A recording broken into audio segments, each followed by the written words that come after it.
From your current device, open up the RCA app, tap Share, tap Gmail,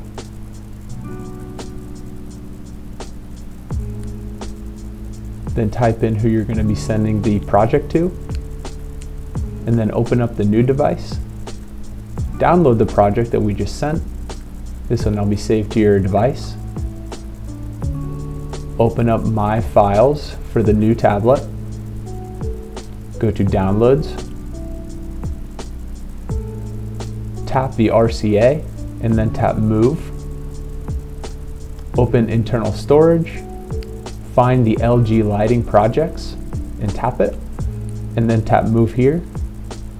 Then you're going to open up the Sensor Connect app and go to Commission, tap the import icon, select the RCA file, tap OK, and then you're done.